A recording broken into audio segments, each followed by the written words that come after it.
Captain James Holbrook stared through the reinforced viewport of the MSS Hawking, watching as the red planet grew larger with each passing hour.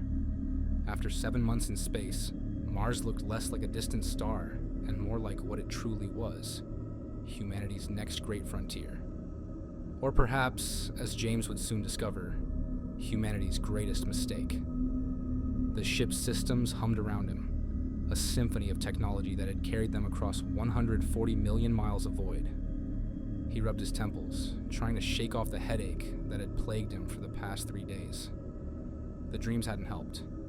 Visions of angles that seemed to shift when he wasn't looking, of spaces that folded in on themselves. Final approach sequence initiating, Dr. Marcus Chen announced from his station, his fingers dancing across the holographic interface. All systems nominal. Marcus had been the obvious choice. For systems engineer, brilliant, steady, and unflappable. Until now, James had never seen him show signs of stress. But today, his hands trembled slightly as they moved across the controls. The other 3 crew members, Security Officer Derek Wallace, Geologist Dr. Thomas Reed, and Exobiologist Dr. Andrew Foster, remained silent, each lost in their own thoughts as they prepared for humanity's first crewed landing in Jezero Crater. Derek absently checked his sidearm for the 3rd time that hour, a habit that had grown more frequent as they'd approached Mars. Thomas kept adjusting and readjusting his instruments, while Andrew stared out the viewport with an intensity that bordered on obsession. James had done this landing 1,000 times in simulations, but something felt different today. The crater's ancient lake bed stretched out below them, a vast circular scar in the Martian surface that had, billions of years ago, held liquid water. Now it held something else entirely. Atmospheric entry in 3 minutes, Marcus called out. Heat shields at optimal angle. The ship began to shudder as they hit the thin Martian atmosphere. Warning lights flickered across the console. Expected turbulence, nothing more, but James couldn't shake the feeling that something was watching them descend. Did anyone else see that? Andrew suddenly asked, pressing his face closer to the viewport. See what? Derek's hand moved instinctively to his weapon. A pattern in the dust storms, like they were moving wrong. The landing was textbook perfect, which should have been their first warning. Nothing on Mars ever went exactly as planned. The Hawking settled onto the rusty soil with barely a shudder, its landing strut sinking slightly into the ancient lake bed. Surface conditions stable, Marcus reported, his voice steady despite the excitement James knew he must be feeling. External temperature minus 63 degrees Celsius. Local time 1427, Martian Standard. James unbuckled his harness, floating momentarily before the artificial gravity generator spun up. All right, gentlemen, we've got 4 hours until sunset. Let's get the preliminary surface scans done and prepare for tomorrow's EVA. The crew moved with practiced efficiency, each man falling into the routines they'd rehearsed countless times on Earth. But there was an underlying tension, an unspoken awareness that they were the first humans to ever set foot in this ancient crater. The first anomaly appeared 3 hours later. Captain, Thomas called from the geology station, his voice tight with confusion. You need to see this. James made his way to the station, where a 3D topographical map of their landing zone rotated slowly in the air. Thomas pointed to a section of the crater wall about 2 kilometers from their position. His hands were shaking. This formation, it's wrong. Thomas manipulated the display, zooming in on what appeared to be a perfectly circular depression in the rock face. The geology doesn't make sense. These patterns, they're too regular, too precise. He switched to different viewing modes, each one revealing new impossibilities in the formation structure. James leaned closer, studying the strange geometric patterns that seemed to radiate out from the depression like frozen ripples in a pond. Natural formations can create regular patterns, he offered, but even as he said it, he knew this was different. The mathematics of it felt wrong somehow, as if the very angles of the formation were at war with reality. Not like this, Thomas insisted. And there's something else. He switched to the infrared view. It's warm, about 20 degrees warmer than the surrounding rock. And look at this. He overlaid a temporal analysis. The heat signature is pulsing, like a heartbeat, but with perfect mathematical precision. Andrew had wandered over, drawn by their discussion. As he stared at the display, all color drained from his face. "I've seen this before," he whispered. "In my dreams. Last night. The angles. They were exactly like this." Derek, who had been monitoring the perimeter cameras, suddenly interrupted. Movement outside. Sector 7. They all rushed to his station, watching as the Martian wind whipped dust across the landscape. But there was something else. Something that moved against the wind, following patterns that seemed to ignore the basic laws of physics. "Mark it for tomorrow's expedition," James ordered, fighting down a growing sense of dread. "We'll take a closer look." That night, as the crew slept in their pressurized quarters, Andrew Foster had the first dream. He would later describe it as geometry gone wrong, shapes that couldn't exist in three-dimensional space, folding in on themselves endlessly. He woke up screaming, convinced that his eyes were bleeding, though they weren't. The next morning, no one mentioned Andrew's screams. They suited up in silence, each man lost in his own thoughts as they prepared for humanity's first steps on Martian soil. James noticed that Derek had loaded his rifle with actual rounds, not the tranquilizers normally required by protocol. He said nothing about the violation. The airlock cycled with a hiss, and James led his team out onto the rust-colored surface. Their boots left perfect prints in the fine red dust, prints that would last millions of years unless the wind chose to erase them. The sun hung like a distant ember in the salmon-colored sky, casting long shadows that seemed to move when viewed from the corner of one's eye. "Keep comm channels open," James ordered as they began their trek toward the anomaly. "Report anything unusual immediately." The Martian landscape stretched out around them, beautiful and desolate. Their breath sounded loud in their helmets, the only sound besides the occasional crackle of static. With each step, James felt the weight of millions of years of silence pressing down on them. They were halfway to their destination when Derek stopped suddenly. "Did you see that?" "See what?" James asked, scanning the horizon. "Movement. By that ridge." Derek pointed to a collection of wind-carved rocks about 50 meters to their left. Like something flowing, but vertical. James was about to dismiss it as a dust devil when he saw it too. A ripple in the air, like heat waves rising from hot pavement. But wrong somehow.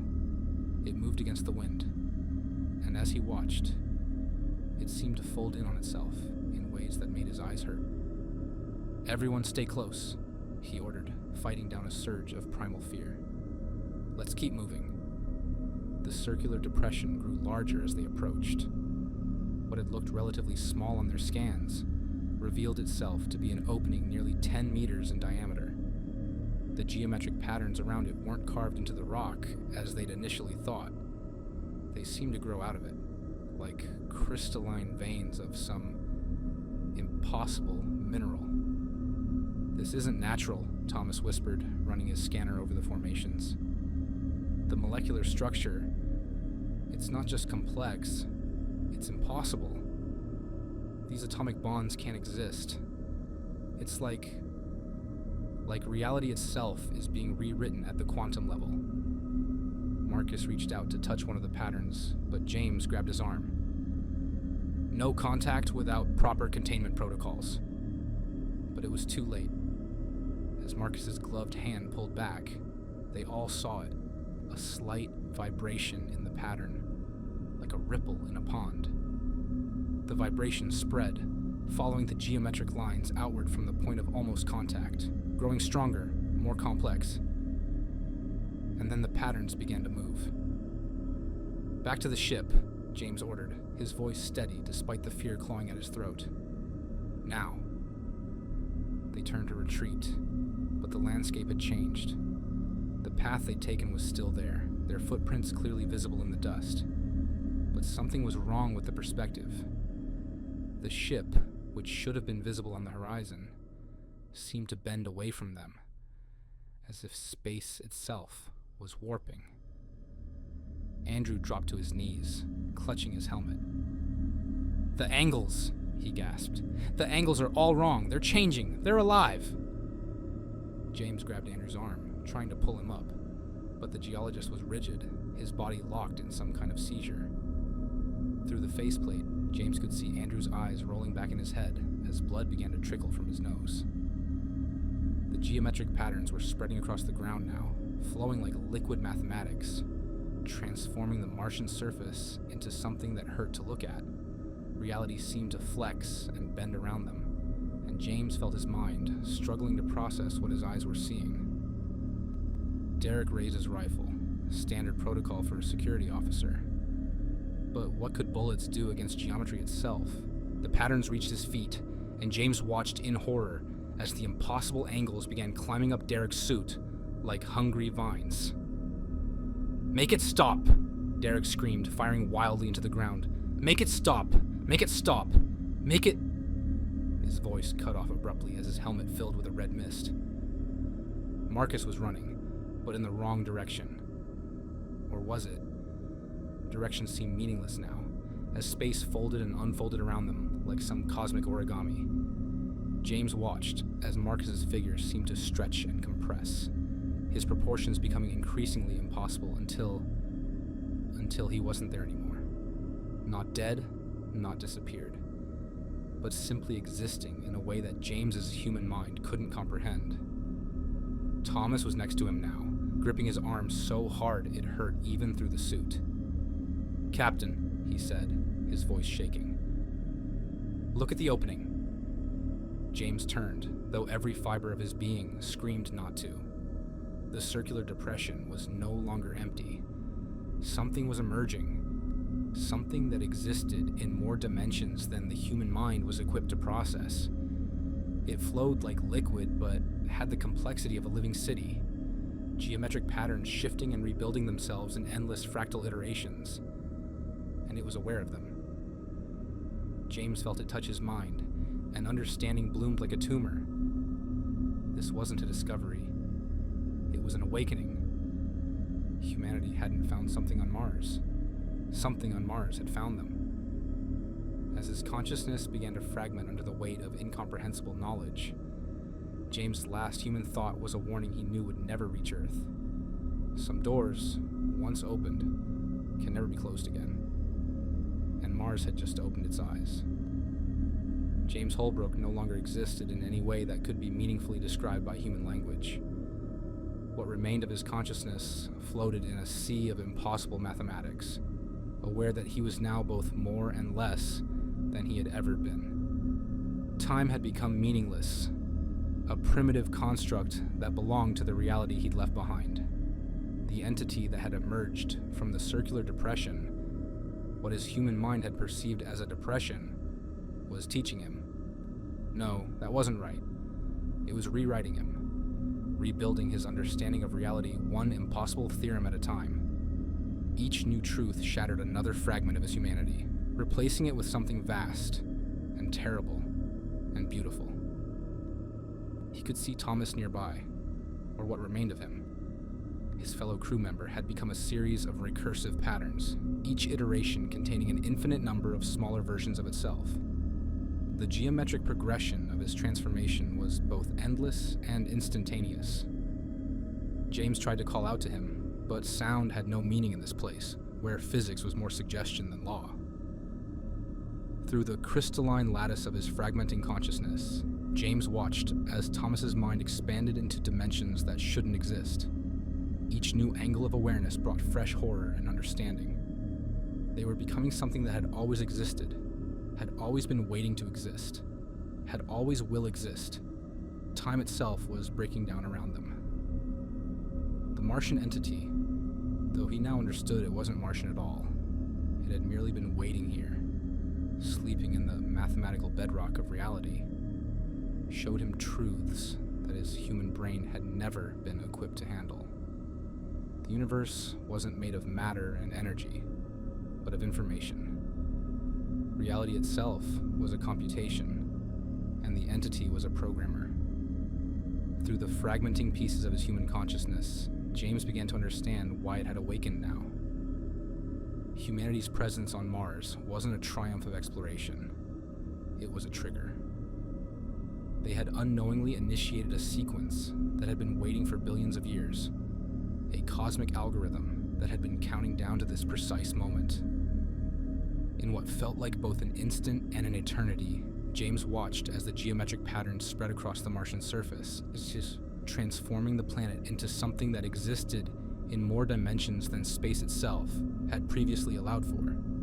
The process was beautiful and horrifying, like watching evolution happen in fast forward while simultaneously experiencing every possible iteration. He became aware of Andrew Foster's consciousness, still clinging desperately to human geometry. Andrew had retreated into a corner of reality where the angles still made sense, but it was a futile effort. The transformation was fundamental, working its way through the very fabric of existence. James could feel Andrew's terror as the last vestiges of conventional space-time were stripped away from his perception. Please. Andrew's thoughts reached him, though the concept of speech was becoming increasingly irrelevant. Make it make sense. But it wasn't supposed to make sense. That was the point. The entity was showing them that sense itself was a limited concept, a primitive tool that biology had created to navigate a universe far more complex than any organic mind could comprehend. Understanding was being replaced by something far more profound, a direct experience of reality's true nature. James watched as the MSS Hawking, their state-of-the-art spacecraft, was deconstructed not just physically, but conceptually. The very idea of a spacecraft seemed to dissolve as the geometric patterns rewrote the underlying assumptions of physics that had made such a vehicle possible. Metal and plastic became mathematics, and mathematics became something else entirely.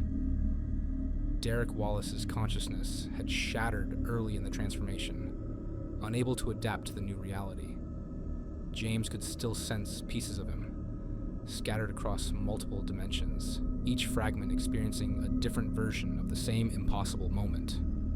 In some ways, Derek had achieved a kind of immortality, existing everywhere and nowhere, his consciousness spread across an infinite array of possibility spaces. Marcus Chen had adapted better than most, his scientific mind more prepared to accept the unacceptable. James could feel him exploring the new geometries, his consciousness expanding into spaces that shouldn't exist. Marcus had become a living equation, solving himself endlessly as he spread through dimensions that had no names. The entity showed them Earth next, and James understood with perfect clarity what was coming. The geometric patterns weren't contained by something as simple as physical distance. They were spreading through the fundamental layer of reality itself, propagating through dimensions that human science hadn't even imagined. He tried to warn them, all of humanity, but realized the futility of the gesture. How do you warn someone about the end of everything they understand? How do you explain that reality itself is being rewritten? The very concept of warning implied a linear progression of time, and time was becoming something far more complex than the simple forward march humans had always perceived. Through what remained of his human perception, James watched as the first geometric patterns appeared on Earth. They would manifest in places of mathematical significance first. Research laboratories, particle accelerators, anywhere humans had begun to scratch the surface of reality's true nature. The transformation would ripple outward from these points, following paths that existed in dimensions beyond human comprehension. The transformation would be quick by cosmic standards, but agonizingly slow for those experiencing it. Humanity would have time to realize what was happening, but not enough time to stop it. How do you fight mathematics itself? The patterns were not invading reality. They were reality, finally revealing its true nature. The entity showed him more, truths that stripped away the last vestiges of his humanity. The universe was a simulation, but not in the way humans had theorized. It was a computation that computed itself, a recursive function of infinite complexity. And now, that function was being optimized.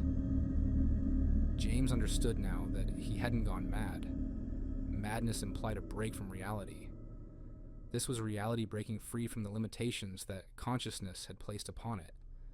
The entity wasn't destroying the universe.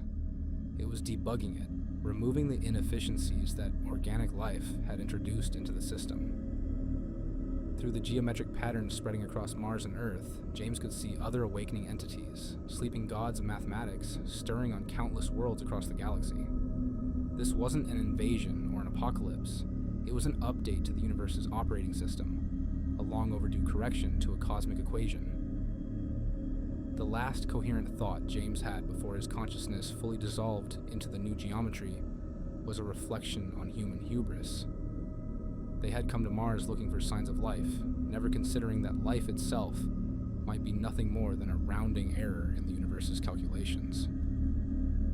As his awareness spread across the newly optimized dimensions of space-time, James Holbrook ceased to be an individual and became part of the pattern. The entity had shown them the truth. The universe wasn't built for consciousness.